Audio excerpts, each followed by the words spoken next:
बहुत ही गंदा माहौल, और इस माहौल को बिगाड़ने में, इस माहौल को, गंदे माहौल को बनाने में दो का ही हाथ है, मोदी का और खट्टर का। खट्टर तो मोदी का गुलाम है, सो खट्टर वो काम कर रहा है जो मोदी उसे कह रहा है। लेकिन यहाँ के जो हालात हैं, अगर पूरे देश के लोग इसको देखेंगे तो मैं समझता हूँ सारे के सारे लोग अंदर से गुस्से से जल भुन जाएंगे। इतने बुरे हालात हैं, लाखों की संख्या में लोग यहाँ पर, और ये सब किसान मजदूर हैं। आप इनको इन्हीं के देश में आने जाने से रोक रहे हैं। ये नेशनल हाईवे है, खट्टर के बाप का है या मोदी के बाप का है जिसको ये रोके बैठे हैं। ये देश का जो टैक्स पेयर का पैसा है उससे बना हुआ रोड है ये, और इस देश के हर नागरिक को कहीं भी आने जाने का, निर्बाध रूप से कहीं भी बिना रोके टुके आने जाने का अधिकार है। लेकिन नेशनल हाईवे बंद कर रखा है। इससे भी खतरनाक जो बात है, लगातार गोले ऐसे दागे जा रहे हैं कि जैसे ये बॉर्डर है।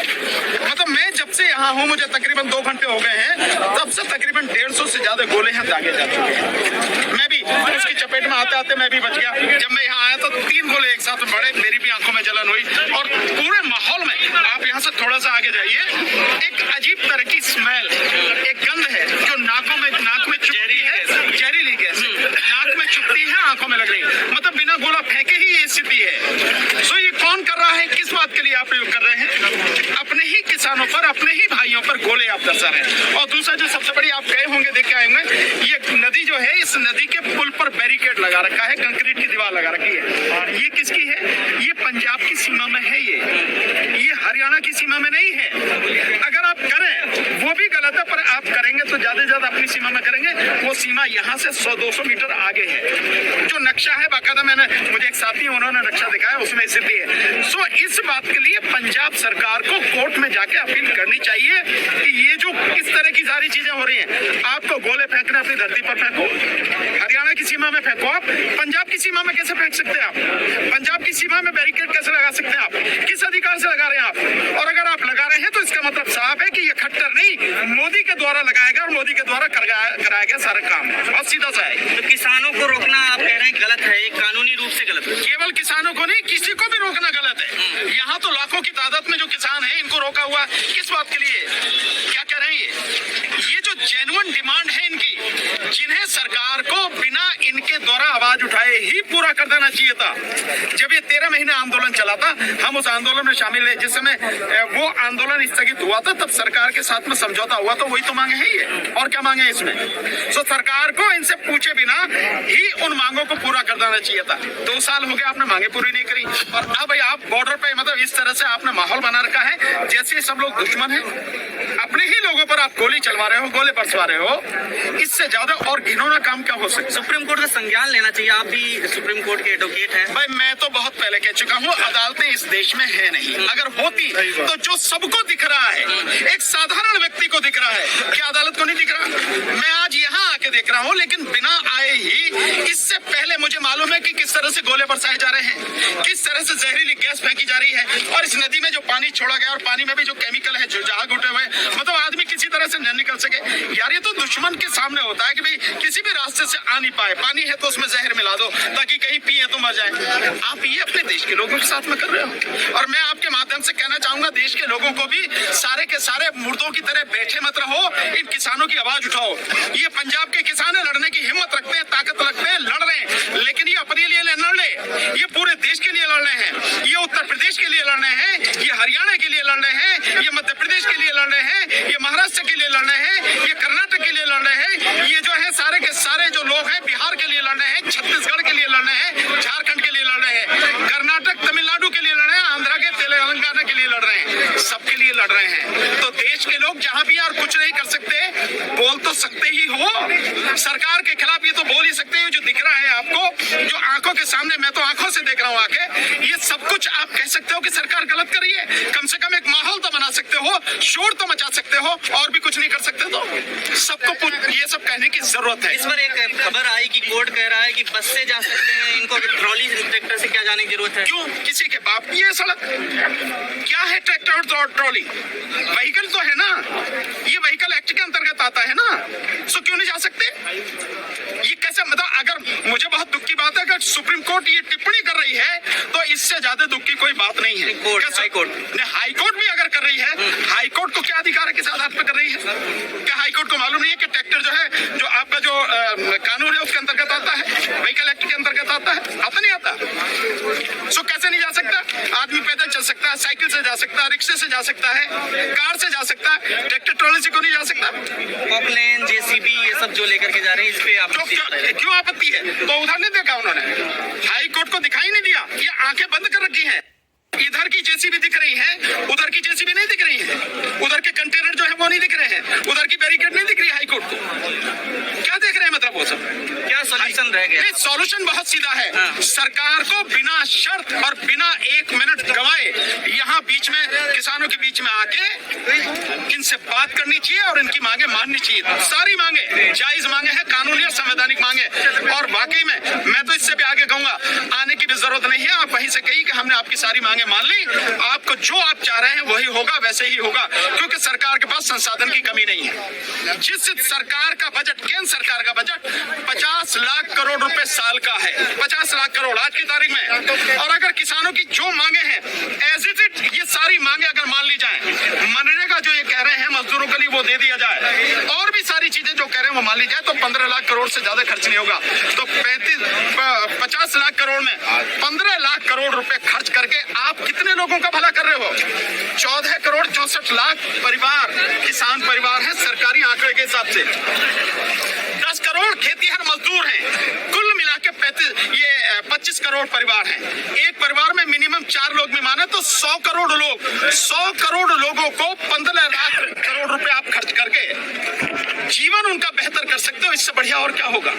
आप अपने यारों का, मोदी जी ने अपने यारों का माफ किया ना, जिनकी चौखट को सलाम करते हैं। 25 लाख करोड़ रुपया, 25 लाख करोड़ रुपया मोदी जी ने माफ किया। मोदी जी का बाप का पैसा था जो माफ कर दिया उनको। क्या उन्होंने काम किया? वो बिजनेसमैन क्या कर रहे हैं? वो पूंजीपति क्या कर रहे हैं? देश के लिए उनका क्या बलिदान है? देश के लिए क्या योगदान है? वो सब अपना मुनाफा कर रहे हैं। उन मुनाफाखोरों को आपने 25 लाख करोड़ रुपए माफ कर दिया, इन किसानों को माफ नहीं कर सकता? कर सकते हैं, लेकिन नियत नहीं है। क्यों? अगर किसानों का माफ कर दिया तो किसानों का माफ करने के साथ ही अडानी मर जाएगा, क्योंकि अडानी के लिए काम कर रहे हैं वो। अंबानी जो है उसका बिजनेस ठप हो जाएगा। और जिस WTO को और जिस विश्व बैंक को और जिस अंतर्राष्ट्रीय मुद्रा को उसकी गुलामी कर रही है सरकार, उनके इशारे पर जो कर रही है, वहां से पत्ता कट जाएगा। इसलिए सरकार मांग रही। प्रस्ताव जो दिया अभी कि दलहन और उन पे जो कपास है उसको लेकर के, तो वो ऐसे प्रस्ताव दे रही करे, इसी से बातचीत से ही सुलझेगा? बात ये नहीं, बातचीत से सुलझेगा, लेकिन ये सब बात ही तो करने आए हैं। इनमें किसी के पास तुम्हें कुछ दिख रहा है क्या? कोई हथियार दिख रहे हैं क्या? क्या लेके आए? तोप तमंचे लेके आए हैं? कुछ नहीं लेके आए।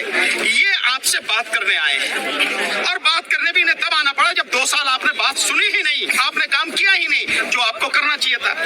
तब ये बात करने आए हैं, ये लड़ने झगड़ने नहीं आए। ये 13 महीने भी जो है बिना किसी झगड़े के शांतिपूर्वक तरीके से बैठे थे, तब भी इन्होंने बात ही की थी। आज भी ये बात करने आए हैं, तो आप बात करो ना।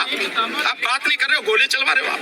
दिल्ली कूच का ऐलान था आज क्या आपको लगता है कि जाने देना चाहिए था? नहीं, यहाँ के जो हालात हैं उन हालात को देख के तो लग नहीं रहा, लेकिन अब देखो आप गोले, लगातार गोलों की आवाज आ रही है।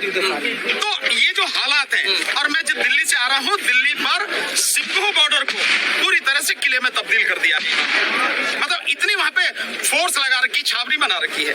ये तो यहाँ से 200 किलोमीटर दूर है, वहां का ये हाल है।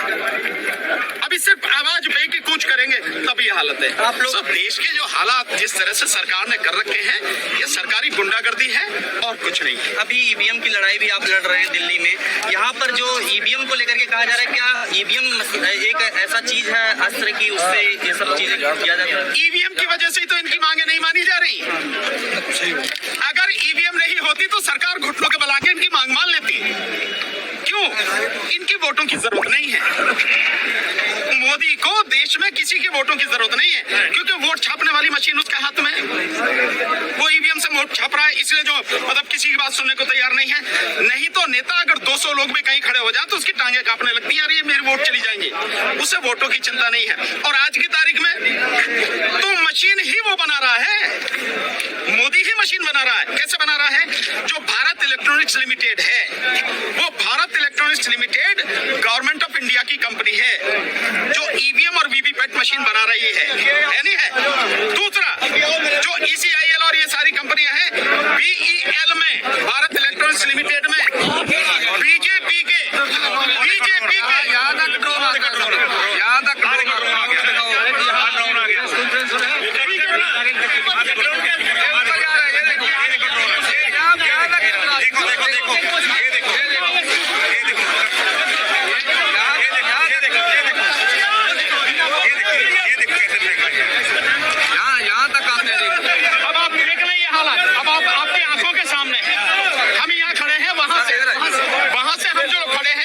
वहां से तकरीबन 200 मीटर दूर, 250 मीटर दूर खड़े हैं, वहां तक आके ये जो ड्रोन है ये गोले फेंक रहा। आप इन हालात को देख लीजिए।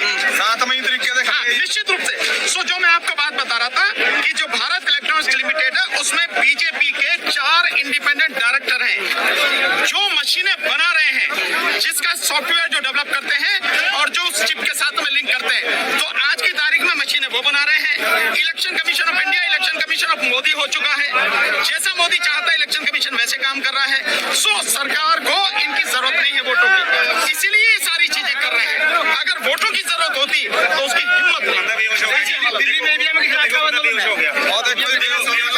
देखिए, दिल्ली में ईवीएम के खिलाफ आंदोलन लगातार चल रहा है। ईवीएम के खिलाफ आंदोलन कब है? ईवीएम के खिलाफ जो आंदोलन है वो 25 तारीख को ईवीएम के खिलाफ आंदोलन है और चंदगढ़ बोलने की वजह से बेहोश हो गए और साथ में का घेराव करेंगे हम।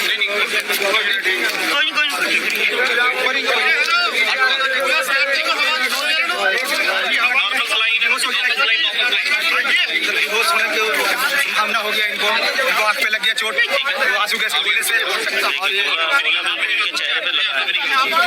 भाई लौटाना पाओ भाई, ये ना भाई मैं आपको बोल रहा हूँ, बात सीखा, आंख बंद रखनी है, कुछ नहीं करना। नॉर्मल सुनाई दो यार, नॉर्मल सुनाई।